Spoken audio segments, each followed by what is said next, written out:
எல்லாருக்கும் வணக்கம். ரென்னா வீட்டு சமையலில் இன்றைக்கி ரொம்ப சிம்பிளான மண்பானையை பயன்படுத்தி மணக்க மீன் குழம்பு தான் பார்க்க போகிறோம்.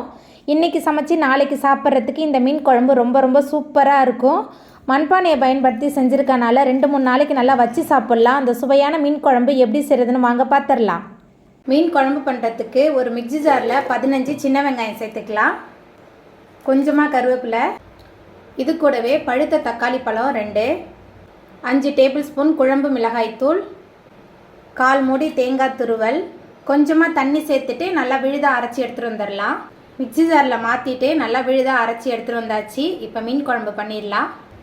மீன் குழம்பு பண்ணுறதுக்கு அடுப்பில் மண் சட்டி வச்சுருக்கேன். அதுக்கப்புறமா மீன் குழம்புக்கு தேவையான அளவுக்கு எண்ணெய் சேர்த்துக்கலாம். எண்ணெய் சூடாகி வரட்டும். எண்ணெய் சூடாகி வந்துட்டு 1 டேபிள் ஸ்பூன் அளவுக்கு வெந்தயம் சேர்த்துக்கலாம். கூடவே 1/2 டேபிள் ஸ்பூன் அளவுக்கு கடுகு வெந்தயம் ரெண்டுமே நல்லா பொரிய ஆரம்பிச்சிருச்சு. 15 சின்ன வெங்காயம் சேர்த்துக்கலாம். கீரி வச்ச 3 பச்சை மிளகாய், கொஞ்சமாக கருவேப்பிலை சேர்த்துக்கலாம். சேர்த்துட்டு நல்லா கலந்து விட்டு வதக்கி விட்டுடலாம். இந்த மீன் குழம்புக்கு சின்ன வெங்காயம் தான் ரொம்ப சுவையாக இருக்கும். நல்லா கலந்து விட்டு வதக்கிடலாம்.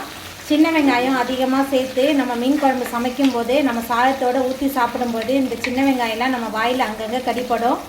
ரொம்ப சூப்பராக இருக்கும் மீன் குழம்பு. சின்ன வெங்காயம் பச்சை மிளகாய் ரெண்டுமே சேர்ந்து நல்லா கலந்து வதங்கி வந்துருச்சு. அதுக்கப்புறமா நம்ம மிக்சியில் சேர்த்து அரைச்ச விழுது சேர்த்துடலாம். அரைச்ச விழுது சேர்த்துட்டு நல்லா கலந்து விட்டு வதக்கிடலாம். ஏன்னா எல்லாத்தையுமே பச்சையாக தான் அரைச்சி சேர்த்துருக்கோம். அதனால் கொஞ்சம் நேரம் இந்த எண்ணெயிலேயே நல்லா வதங்க விட்டுடலாம். மசாலாவோட பச்சை வாசனை போகிற அளவுக்கு நல்லா கொதிச்சு வந்துருச்சு. அதுக்கப்புறமா இதில் கொஞ்சமாக புளித்தண்ணி சேர்த்துக்கலாம். உங்களுக்கு எவ்வளோ புளித்தண்ணி வேணுமோ அதுக்கு தகுந்த மாதிரி நீங்கள் சேர்த்துக்கோங்க. நான் சின்ன லெமன் சைஸ் அளவுக்கு தான் புளித்தண்ணி சேர்த்துருக்கேன். ஏன்னா தக்காளி நல்லா பெரிய தக்காளியாக சேர்த்துருக்கேன். அதனால் புளிப்போட அளவை பார்த்து சேர்த்துக்கோங்க. இது கூடவே குழம்புக்கு தேவையான அளவுக்கு தண்ணி சேர்த்துக்கலாம்.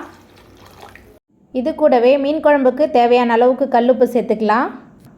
உப்பு சேர்த்துட்டு நல்லா கலந்தாச்சு. இப்போ ஒரு மூடி போட்டு வச்சிடலாம். எல்லாமே சேர்ந்து நல்லா கொதிச்சு எண்ணெயெல்லாம் பிரிஞ்சு வரட்டும். மீன் குழம்பு நல்லா கொதிச்சு எண்ணெயெல்லாம் பிரிஞ்சு வந்துருச்சு. இந்த அளவுக்கு நல்லா திக்காய் வரணும் குழம்பு. அதுக்கப்புறமா இதில் நம்ம சுத்தம் பண்ணி வச்சுருக்கிற சங்கரா மீன் சேர்த்துக்கலாம்.